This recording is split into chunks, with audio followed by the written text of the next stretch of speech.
Let's go, Dr. Jackson. Ladies and gentlemen, I've been telling you all morning long that Bishop Jackson, the Republican candidate for Lieutenant Governor, was going to be with us. We're going to probably kick through this next break. Bishop Jackson, welcome to the Jack Gravely Show. Thank you for having me, Jack. It's a pleasure to be with you. Feel free to call me E.W. Okay. Got to give you respect, Bishop. I feel very strongly about that. Thank you. Bishop, since you were here the last time, Bishop, you've been doing a lot of things, saying a lot of things. Talk a little bit about where you are today, how your campaign is going, and what are you doing? Well, we think the campaign is going exceedingly well. We have an organization all across Virginia. We're raising money. We are getting people to know us, to really have an opportunity to hear my heart, to see where I'm coming from.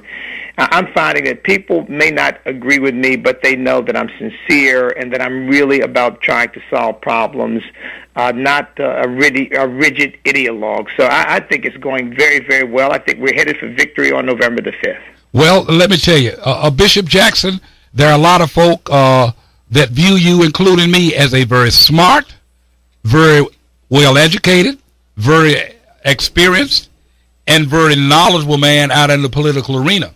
And when you say people view you as an ideologue, or many people do by certain statements that you make, let's talk about public education. You're saying that you would like for the state to fund homeschooling or make funds available to homeschooling? Right. Well, first of all, let me just put that in context.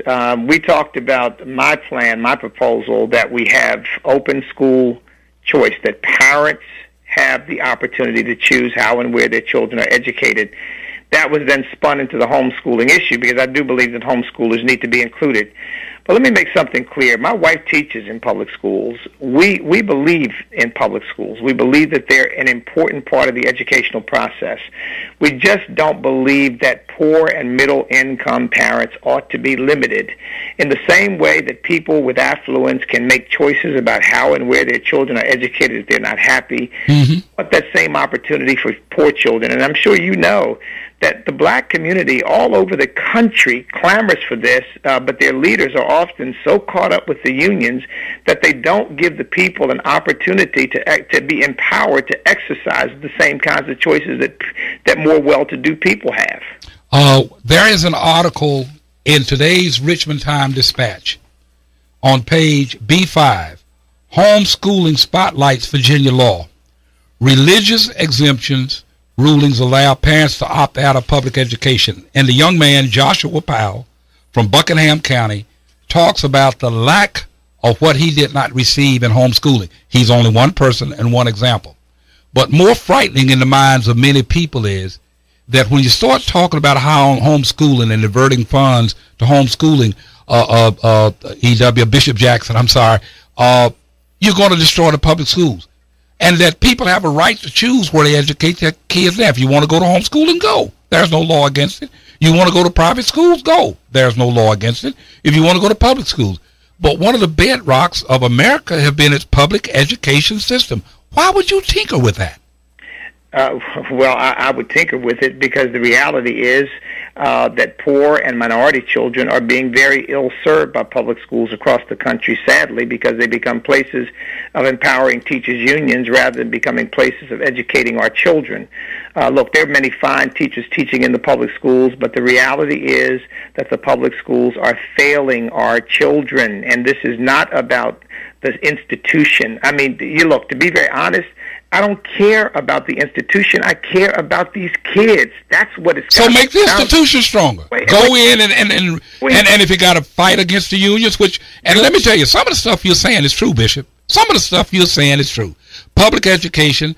I came up through a public education system during the 60s and 70s, and it wasn't all there, but we made it through. But in a lot of cases, kids are denied a good, sufficient education based upon where they live and where they go to school. So I can't fight, and I won't fight you on that because I agree with you on that.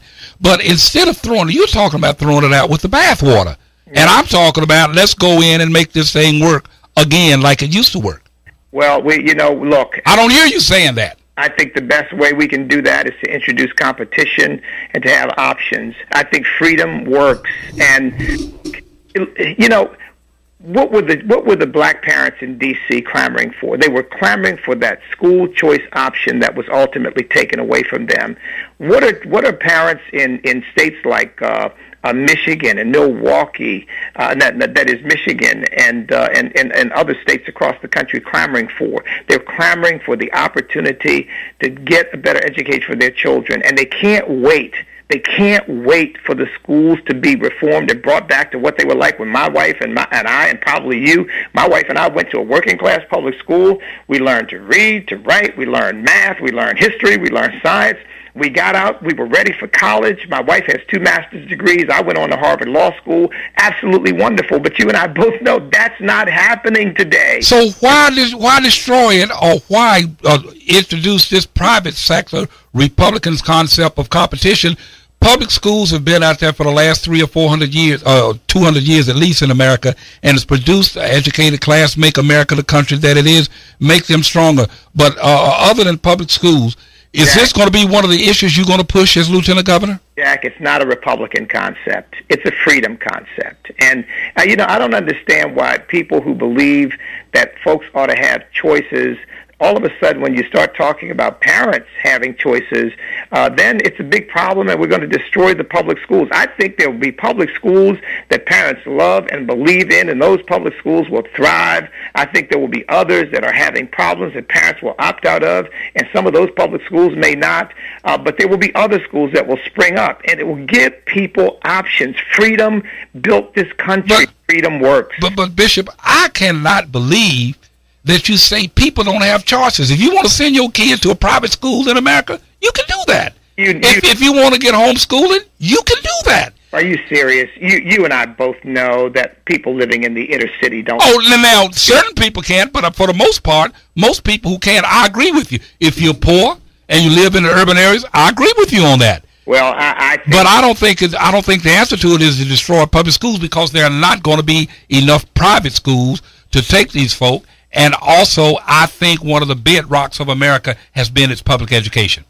Well, look, I think that might have been the case 100 years ago or 50 years ago. I don't think that's any more the case. So public education is not something that's important and we should fight for today. Is that what you're saying? Well, I think public education means any way the public helps to finance the education of children. For me, you're talking about preserving government schools as the only way for poor and low-income parents. No, not the only way. Well, I don't know what other options they have if we're not going to give them the option of levying educational dollars. So all of a sudden, we're going to flip from public schools to private schools, and all of the poor kids in Harlem and San Francisco and L.A. and Miami going to troop to these private schools, and it's going to happen within 2 or 3 years. Bishop Jackson, you know that's a fantasy. Well, you just said a whole bunch of things I've never said. I mean, I don't know what you're talking about. Look, these things are not easy.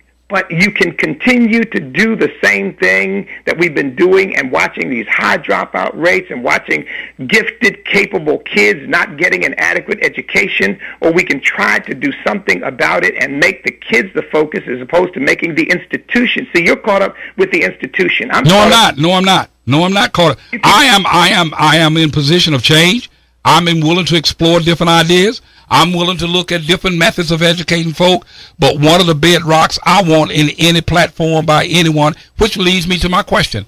What is your basic position on the funding and the preservation of public education in America, specifically in Virginia?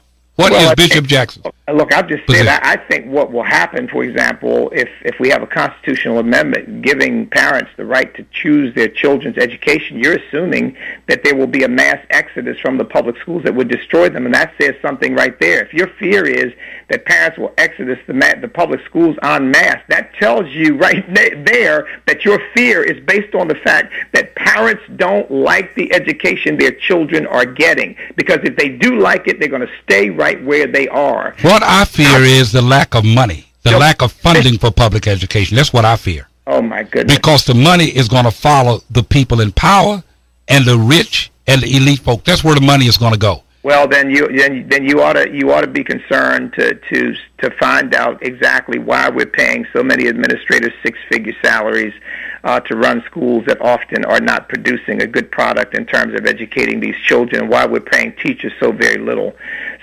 Look, what built this country is freedom and